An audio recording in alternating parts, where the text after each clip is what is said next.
Hello and welcome to Access Sportsnet Lakers, brought to you by your Toyota dealers. We make it easy. Allie Clifton alongside James Worthy, Mike Bresnan, Mike Trudell handling things from New York City. A tough one for the Lakers, who are now 4-3 on this 8-game road trip. One to play in Brooklyn on Tuesday. They fall to the Knicks, who have now won 6 in a row. And big game despite 23 combined points from Jalen Brunson and Karl Anthony Towns tonight. The Lakers had a 4-point lead at the half, but it just felt like a renewed energy and spirit, shot making starting in the third there with the Knicks. The Knicks were plus 18 from 3, 15 offensive rebounds. And the big picture, as we were talking about in the pregame show, it was just too much to overcome for the Lakers, who are now 9-11 versus teams above 500. Yeah, they're struggling against the good teams, and the rest of the league is noticing that too. New York, they've been known, I think, for the last 5 games or so of keeping their opponents under 100 points. So Lakers score 100, but it was the 15 offensive rebounds, the extra possessions. You can't afford to do that against the Knicks team, especially when they're kicking it out. And, you know, Shamet is hitting threes. You got Hart, 20 points. He was 3 or 4 from 3. They hit their threes, and they got a lot of wide open ones. OG Anunoby, 4 of 8. So the Lakers, you know, sometimes they get a possession, and they don't value it. You know, sometimes I don't mind that long court pass, but sometimes when you need a possession, take your time and make the defense work. I thought they took some risk and then just couldn't defend or rebound in the third or fourth quarter. And New York, just a great defensive team, also knocked down plenty of shots to secure the win. Yeah, James, the Laker offense really disappeared in that second half. Only 44 points after halftime. And it's going to be hard to win any NBA game these days if that's how you come out after halftime. I thought they played well in the first half. That zone defense was kind of tricking the Knicks a little bit. Allie, as you mentioned, you know, not a great night for Jalen Brunson or Karl Anthony Towns. I mean, both those guys were whatever tonight. But it was, as you said, James, Anunoby with a good night on both sides of the court. Shamet, a huge bench production, surprisingly, for the Knicks. And the Lakers, here's where they get in trouble, Allie. If Phoenix wins tonight against the Clippers, the Lakers are now in 7th in the West. So now, with 2.5 months left in the regular season and 4 days before the trade deadline, the Lakers have to be really, really careful. They need to finish in that 4 to 6 range, if at all possible. You don't want to be in the play-in tournament for obvious reasons. The good news is they probably will make some sort of postseason, because 11 through 15 in the West, they're done. All 5 of those teams are punting. You can tell the rest of the season. But now it's all about what's the seeding for the Lakers for the final 2.5 months.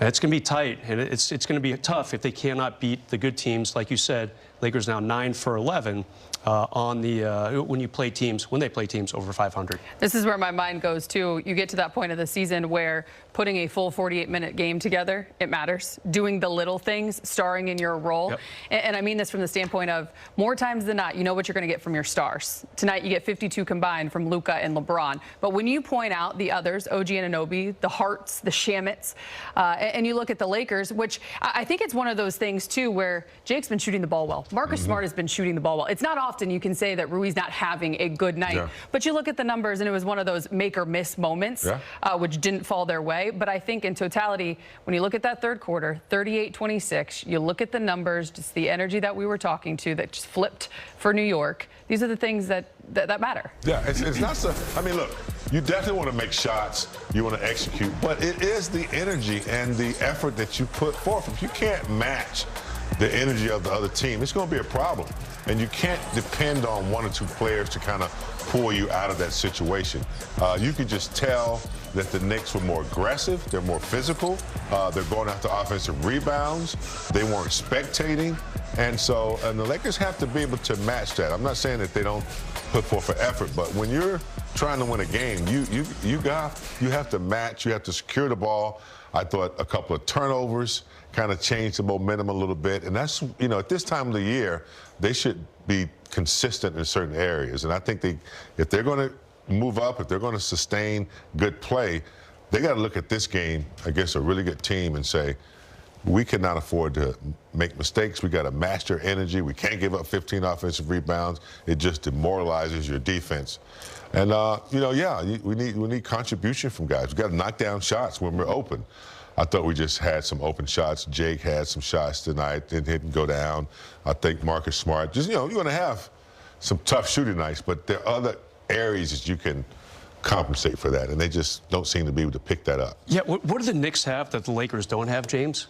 Two really good two-way wings that play on both sides of the court. Anunoby, 3 steals tonight. You kind of alluded to the Laker turnovers in that third quarter where the game started to get away from them.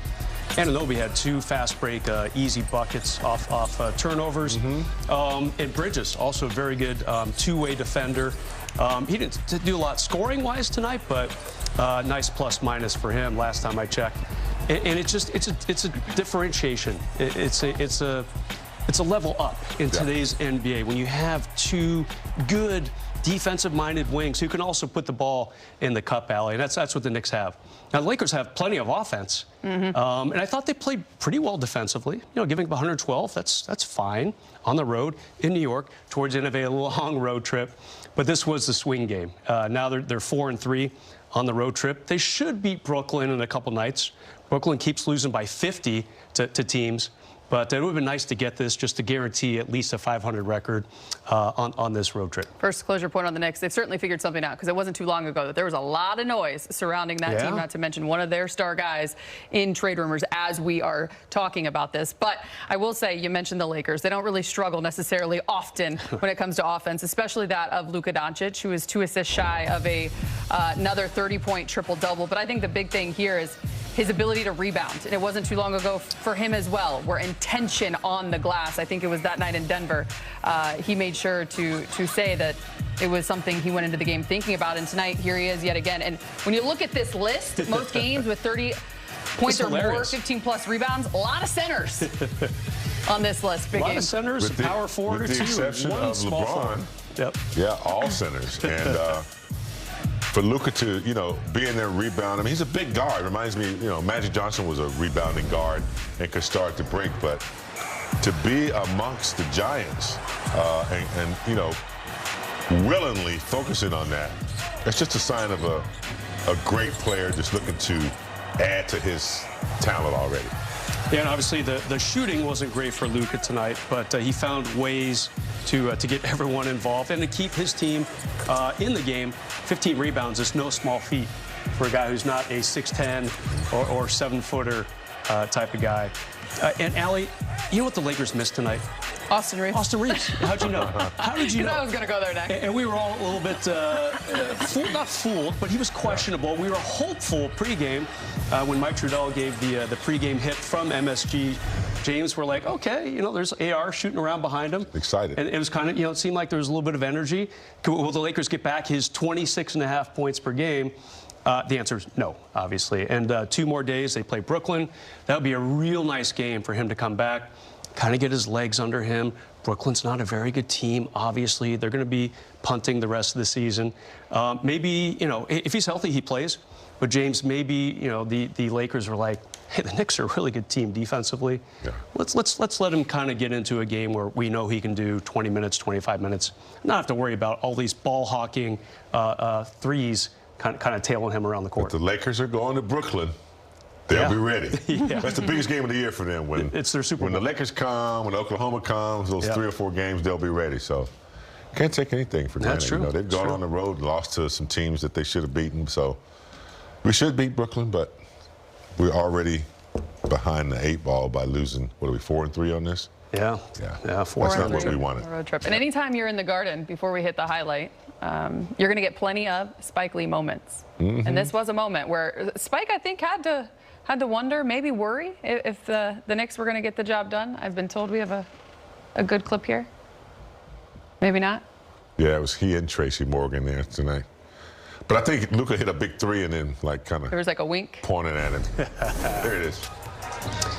Yeah, Spike's been going to Knicks games for 30 years, James. I mean, good little interaction with Luka and Spike, and You know, you know what I like about Spike?